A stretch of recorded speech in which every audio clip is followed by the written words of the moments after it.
সম্মানিত দর্শক, আসসালামু আলাইকুম। আজকে নতুন একটি ভিডিও নিয়ে হাজির হলাম আপনাদের সামনে। পপ আপ টেক্সট ইফেক্টের একটি ভিডিও। এই ভিডিওতে আপনি দেখতে পাবেন কিভাবে একটি টেক্সটকে পপ আপ টেক্সটে রূপান্তর করতে হয়।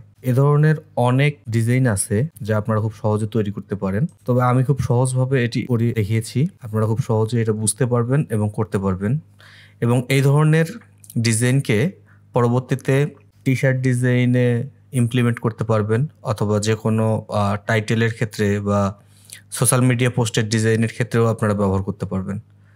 তো চলুন দেরি না করে শুরু করি। তবে তার আগে যারা এই চ্যানেলে নতুন এসেছেন তারা অবশ্যই চ্যানেলটিকে সাবস্ক্রাইব করে দেবেন। এ ধরনের নতুন নতুন ভিডিও সবার আগে পৌঁছে যাবে আপনার কাছে। তার জন্য পাশে থাকা বেল আইকনটিকে অন করে রাখবেন। আর কথা বাড়াবো না, মূল ভিডিওতে চলে আসি।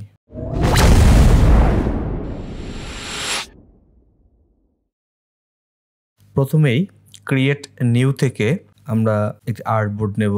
আর্টবোর্ড নেওয়ার জন্য আমি এখানে সাইজ হিসেবে দিয়ে দিলাম 1080 পিক্সেল এবং 1080 পিক্সেল। সেই সঙ্গে মোড সেটিং থেকে RGB কালারটি সিলেক্ট করে নিয়ে ক্রিয়েট নিউ ক্লিক করলাম। তাহলে আমাদের এরকম একটা আর্টবোর্ড চলে আসবে। এই আর্টবোর্ডেই আজকে আমাদের ডিজাইনটি তৈরি হবে। আমি কালার সস নেওয়ার জন্য রেক্ট্যাঙ্গল টুল সিলেক্ট করে রেক্ট্যাঙ্গল অঙ্কন করলাম। এখানে স্টক কালারকে নান করে দিয়ে ফিল কালারকে একটি কালার দিয়ে নিলাম। কালারটাকে আমি যতটা সম্ভব অ্যাডজাস্ট করে লাইট ব্লু একটি কালার করে নিলাম, এবং এই সসটিকে আমি একাধিকবার কপি করে নেব। আমার মোট 3টি ভাগে ভাগ করে আমি এই ডিজাইনটি তৈরি করব। তার জন্য আমি আলাদা আলাদা 3টি কালার নিচ্ছি, এবং সবশেষে আর একটি কালার নেব যেটা হচ্ছে ব্যাকগ্রাউন্ডের জন্য, সেটাকে আমি গ্রেডিয়েন্ট কালার নেব। তো দেখতেই পাচ্ছেন আমি কিভাবে কালারগুলো নিয়ে নিচ্ছি। আপনারা যে কোনো কালার নিতে পারবেন, তবে খেয়াল রাখবেন কালারগুলো যতটা লাইট কালার হয় চোখে পড়ার মতো, তত আপনাদের জন্য সুবিধা হবে। গ্রেডিয়েন্ট কালার নেওয়ার জন্য আমি প্রথমে গ্রেডিয়েন্টে চলে গেলাম।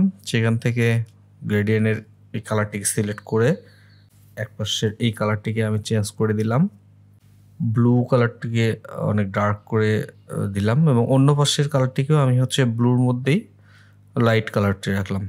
তাহলে গ্রেডিয়েন্ট কালার আমার হয়ে গেল। আমি কালারটিকে আরেকটু অ্যাডজাস্ট করে নিলাম খুব ডিপ একটা ভাইব দেওয়ার জন্য। এরপর ইলিপস টুলটি নিয়ে আমি একটি সার্কেল অঙ্কন করি। মূলত এই সার্কেলের মধ্যে আমার ডিজাইনটি হবে। আমি অ্যালাইন করে একদম আর্টবোর্ডের মাঝখানে বসিয়ে নিলাম সার্কেলটি, এবং এটার কালারটিকে আমি লাইট একটি অ্যাশ কালার দিয়ে নিলাম। যদিও এটার কোনো কালার প্রয়োজন নেই, সাদা আর্টবোর্ডের মধ্যে কালারটি দেখা যাবে না, তাই আমি কালারটা দিয়ে নিলাম।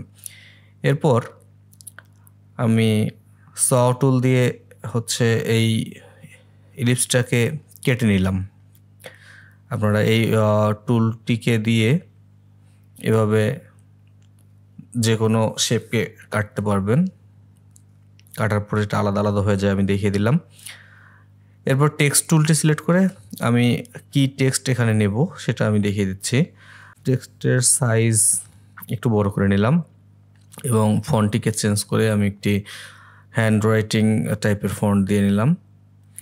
এটা আপনারা যা ইচ্ছা তাই দিতে পারেন, কোনো সমস্যা নেই। তো আমি এখানে একটি বাক্য লিখব, তবে বাক্যটিকে সম্পূর্ণ এক লাইনে লিখব না, আলাদা আলাদা ভাগ ভাগ করে লিখব। কারণ আমি 3টে অপশন নিয়েছি, 3টে অপশনের মধ্যে 3টি লাইন আমার লাগবে।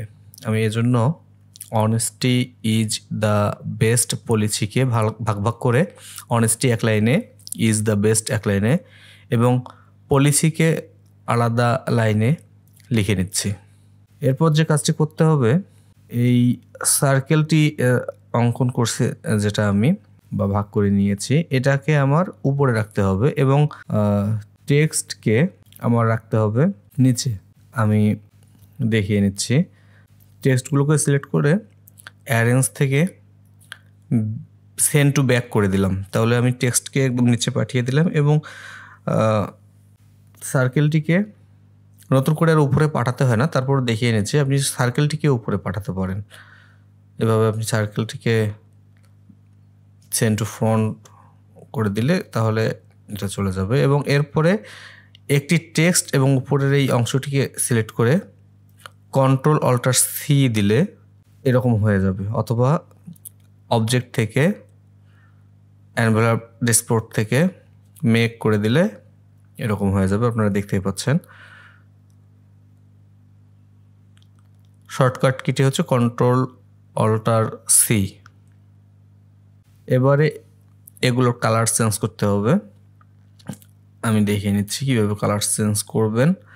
প্রথমে হচ্ছে এটিকে সিলেক্ট করে অবজেক্ট থেকে এক্সপ্যান্ড করে নিতে হবে। এক্সপ্যান্ড করে নিলে এগুলোর কালার চেঞ্জ করতে পারবো আমরা। আইড্রপার টুলটি সিলেক্ট করে কালারের মধ্যে ক্লিক দিলেই কালারটি সিলেক্ট হয়ে যাবে।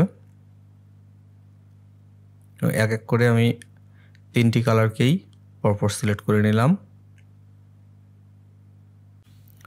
এরপর যে কাজটি করব, আমার হচ্ছে পি এর এই অংশটাকে একটু শর্ট মনে হচ্ছে, এটা আর একটু বাড়িয়ে দিলে হয়তো ভালো লাগবে, তাই আমি নিজে থেকে এই কাজটা করলাম। যদিও অনেক ক্ষেত্রে এই জিনিসটার প্রয়োজন হয় না, আমি জাস্ট দেখিয়ে নিলাম যে এটা করা যায়।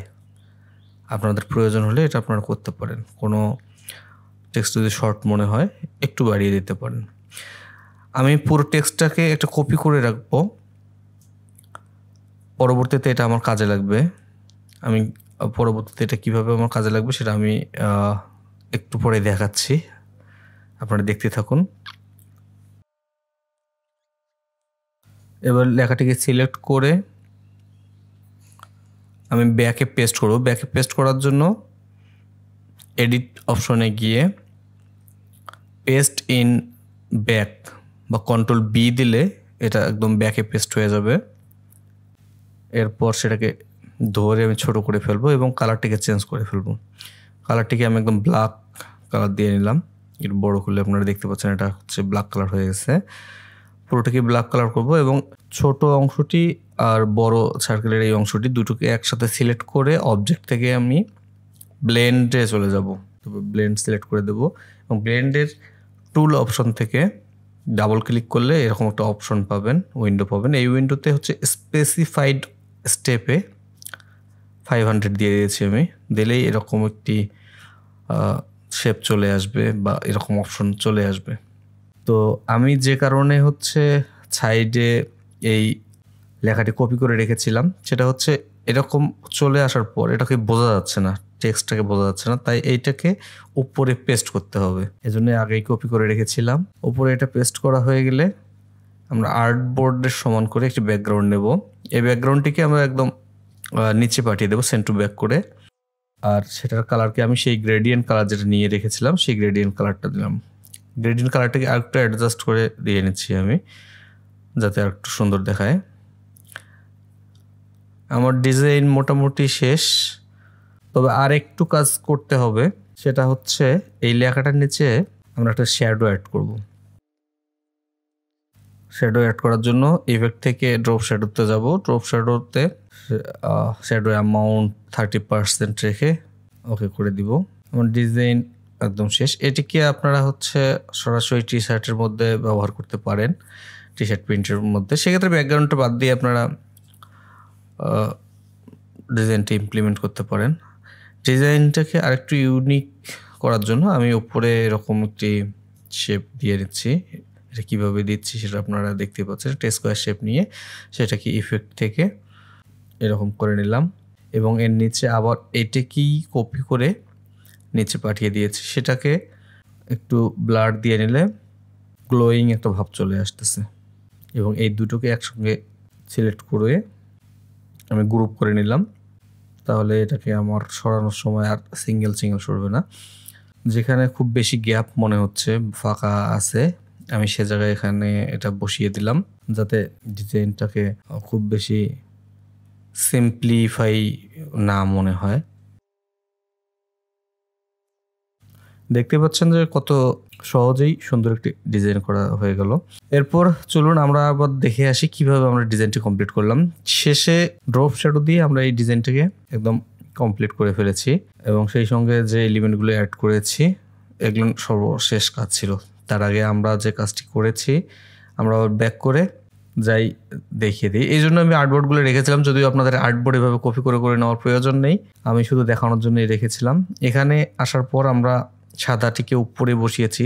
তার আগে আমরা ব্লেন্ড করার আগে আমাদের অপশনটি কেমন ছিল সেখানে আমরা এক এক করে কালারগুলো বসিয়েছি, এবং তার আগে হচ্ছে আমরা প্রতিটি লেখাকে ধরে ধরে সার্কেলের ওই অংশগুলোতে বসিয়ে দিয়েছি। আর প্রথমেই আমাদের লেখাগুলোকে আলাদা করে নিয়েছি এবং সার্কেলটিকে 3 ভাগ করে কেটে নিয়েছি।